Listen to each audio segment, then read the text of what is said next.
Hello, welcome to week 14 of the course. We are 4 weeks away from the end of the semester, so we're going to try to cover as much as we can in the next 4 weeks. I'm going to try to give you as much information possible. This week, we are talking about the second part of our three-part series in which we talk about the three branches of government. So the previous week, we talked about the executive branch, who's part of it, and what they do. So after that lesson, we learned that the president is in charge. His cabinet is part of that same branch, and we know that we learned what his jobs are. So he is commander in chief, he is the representative of the United States to the world. This week, we are going to talk about the legislative branch. So, who's part of the legislative branch and what jobs they do. So, I have included our reading for the week. Let's see. Okay, we're gonna come up here to the first page. Okay, so we talked about the importance that the founding fathers wanted to include in the Constitution about the separation of powers. We need to remember that they had very fresh memories of being under the rule of someone who was all powerful, the King of England. So any political decision, government decision was made by the king. And it was a situation in which nobody could stop him from doing whatever he wanted. And that affected everyone that lived in England. The founding fathers wanted to avoid something like that in their newly formed country, which is why the government power of the United States was separated into a lot of different parts. It takes a lot of different parts for the government to work efficiently. So we know that the president has the power to sign bills into law and veto the bills if he does not want them to become law. Those bills come from the legislative branch. So they are in charge of writing and proposing laws to the president.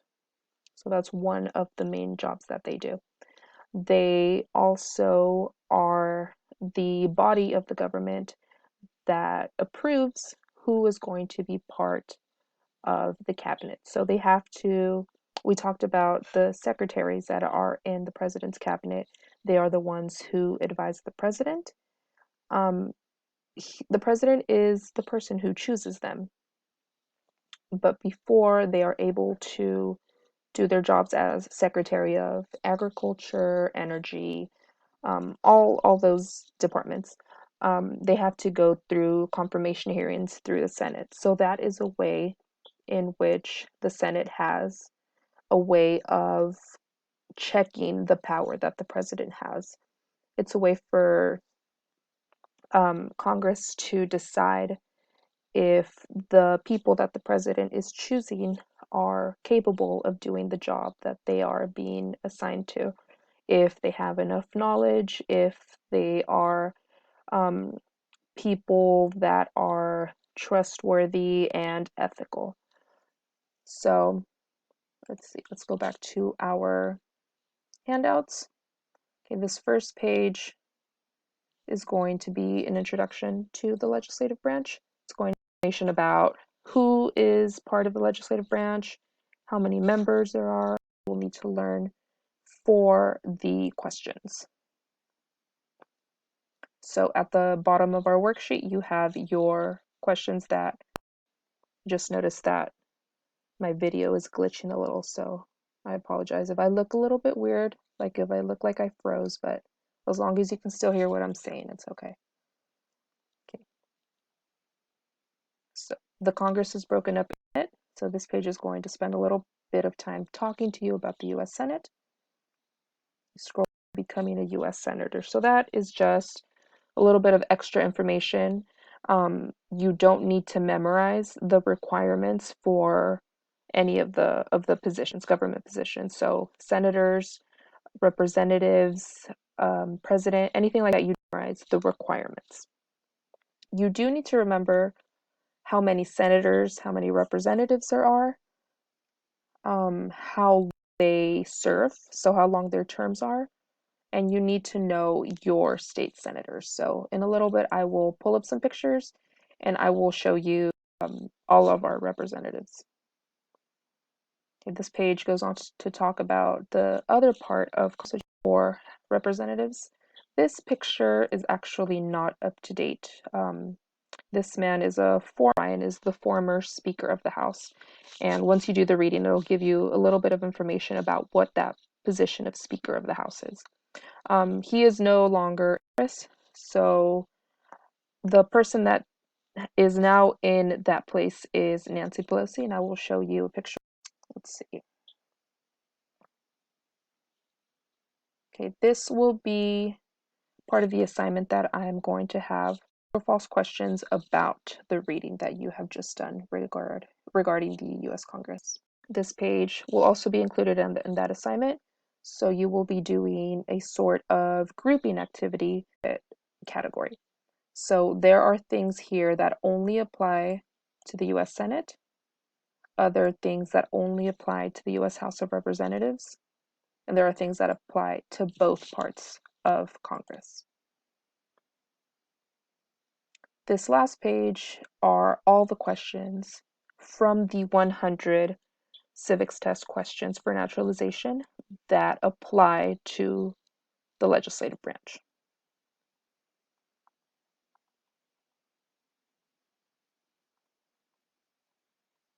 Okay, I am going to, hey, I pulled up pictures of some people that you need to know in order to be able to answer the questions related to the legislative branch.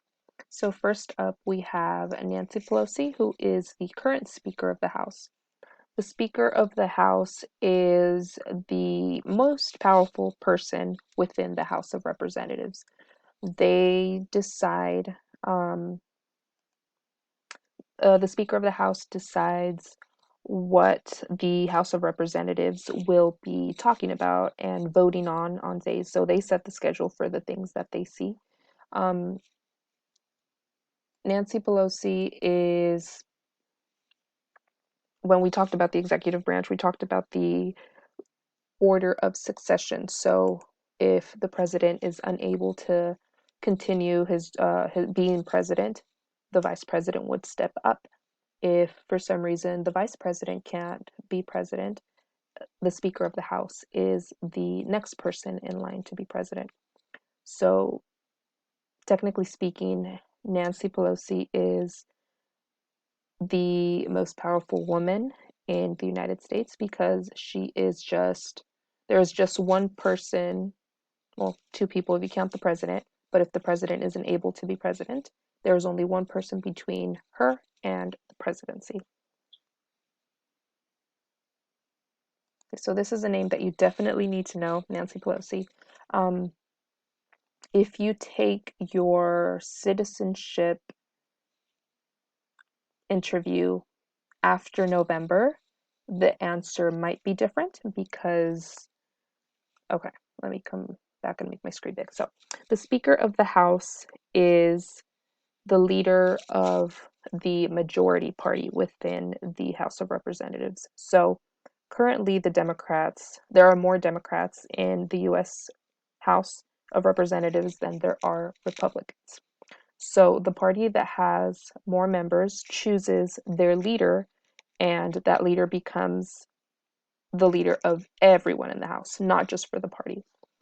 So since the Democrats are currently in power within the House of Reps, they chose their leader, who is Nancy Pelosi. This is an election year, so after we vote in November, if the numbers change within the House of Representatives, so if after the election there are more Republicans in the House than there are Democrats, then the Republicans get to choose their own person to be the leader, and Nancy Pelosi will the assumption is that she will be just in charge of the Democrats, but she won't be the most powerful person within the House of Representatives. So this person might this name might change. The answer to this question might change if you take your citizenship interview after November, after we vote. Okay, we're moving on to Jim Costa, who is our district representative. So I am assuming that that we all live in the same district because we are attending Merced College classes, which is part of a certain district. So everyone that lives within Merced, El Nido, Los Baños, Dos Palos, Delhi, Atwater, we all have the same representative, which is this man right here, Jim Costa. Once again, if things change after the November election, he might not be that this might not be the name that you need to memorize. He has been our representative for a while, so it might not change. But just be aware of the possibility that he does have to run for re-election in November. And if he does not win his election, then this answer to this question will change. Okay, Kamala Harris, we are moving on to our two state senators. So this is one of our state senators, Kamala Harris. She is a first-time senator, so she recently entered the Senate. This is her first term. You might have seen her a lot on TV in the last couple of months because she was running for president. So she has since dropped out of the race and will continue to be our senator. And Dianne Feinstein is our other U.S. senator. Fun fact about Dianne Feinstein, she was one of the two first women elected to be in the Senate. So her and our former Senator Barbara Boxer, they were the first women in the Senate. So for your senators, you only need to memorize, we have two senators. You only need to memorize one of their names. The question is, name one of your US senators. So you can choose if you memorize Kamala Harris or Dianne Feinstein, but you only need to provide one name. For our representative, Jim Costa, yeah, same with him. Obviously, he's our only representative. Let's see, and for Nancy Pelosi, yes, so the question will be, who is the current Speaker of the House? Nancy Pelosi. There's another similar question that asks if that is talking about the order of succession for president. So it says if the president can no longer serve in his post, I'm paraphrasing, if he can no longer serve, who becomes president? And then another one that says if the president and the vice president can serve, who becomes president? This question needs to be answered with the name of the position. So, Speaker of the House. If you give the name, they might not count it right because they want to know which position is the one that is third in line for the presidency. The one that asks specifically name the current Speaker of the House, you need to give obviously the name of the current Speaker of the House. So even though both of these questions are talking about essentially the same person, there's different ways to answer them. So for the one that asks about the order of succession, don't answer with the name because remember that the name can change, but the person that comes after the vice president is always going to be the Speaker of the House. Let's see. Okay, and I will end our video with this. If you have any questions, I know this stuff about the branches can get pretty technical, so if you have any questions, schedule a Zoom meeting with me or send me an email and let me know and I'll try to help you out. All right, see you next week.